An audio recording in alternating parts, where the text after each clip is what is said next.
Pour les modèles sautants, on parle toujours des Claude Opus et des GPT. Pour les open source, c'est Kimi, Qwen et DeepSeek qui ressortent, mais on parle jamais de Minimax alors qu'il est hyper intéressant.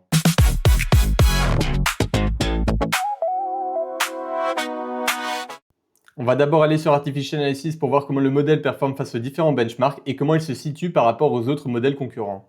Si on regarde le niveau d'intelligence générale, on voit qu'il se trouve dans le ventre mou. Il est loin derrière les modèles SOTA comme GPT et Opus. Par contre, il arrive à bien concurrencer DeepSeek et GLM qui sont des modèles plus petits et il est même au-dessus du modèle GPT mini. En regardant sa fiche technique de plus près, on voit que son input et son output price sont pas chers par rapport aux performances qu'il apporte, et la raison c'est que le nombre total de paramètres qui constituent le modèle sont seulement de 230 milliards de paramètres, ce qui est vraiment très peu par rapport aux standards d'aujourd'hui. Pour donner une idée, voilà la fiche technique de GPT 5.4 mini qui avait plus ou moins le même niveau d'intelligence, et on voit que pour l'input et l'output c'est beaucoup plus cher. Maintenant, si je parle de ce modèle, c'est parce qu'ils ont une offre assez différente et assez avantageuse par rapport aux autres providers du marché. Si on regarde leur abonnement, à première vue, ça a l'air assez classique. Il y a un abonnement à 10, 20 et 50 dollars, sauf qu'au lieu de calculer la consommation par rapport au nombre de tokens utilisés, il la calcule par rapport à la requête. Et cette manière de calculer peut être très avantageuse, car si on le compare à un abonnement classique de chez OpenAI ou chez Anthropic, au plus tu envoies de tokens à l'entrée et en récupères à la sortie, au plus ton abonnement va être consommé rapidement. Alors qu'ici, peu importe si tu envoies un token ou 200 000 tokens, ça va compter pour une requête. Dans ce blog, un utilisateur te montre le niveau de rentabilité que peut apporter un abonnement à 20 dollars. Par exemple, si tu as un abonnement Claude à 20 dollars, et bien au maximum, c'est comme si tu avais utilisé 152 dollars de crédit API. Et bien Minimax, c'est l'un des abonnements les plus rentables avec 675 dollars d'équivalent par mois. De plus, l'abonnement à 20 dollars ne te fournit pas simplement un modèle qui te génère du texte, tu as accès à tout un catalogue de modèles qui peut te générer de la voix, des images et même des musiques, et tu as également accès à des MCP très intéressants.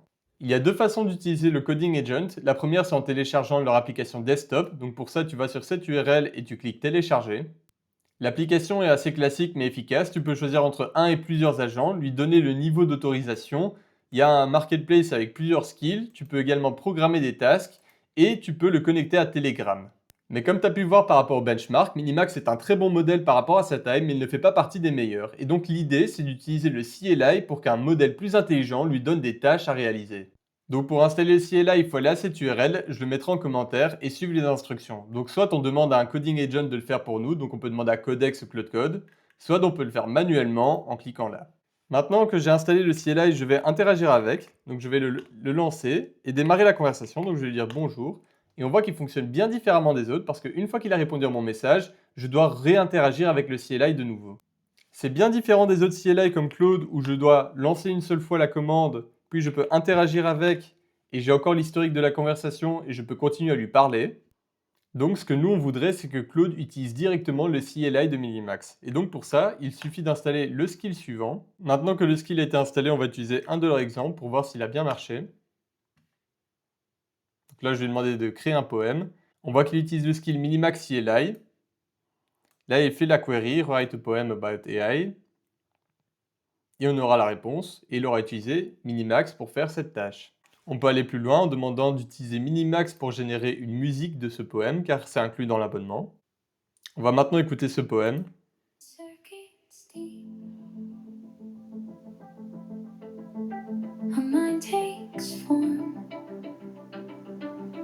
Ok.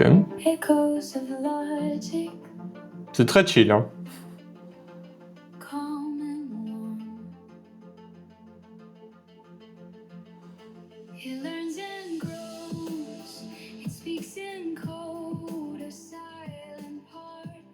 Voilà, la musique est terminée, on va maintenant passer à la suite.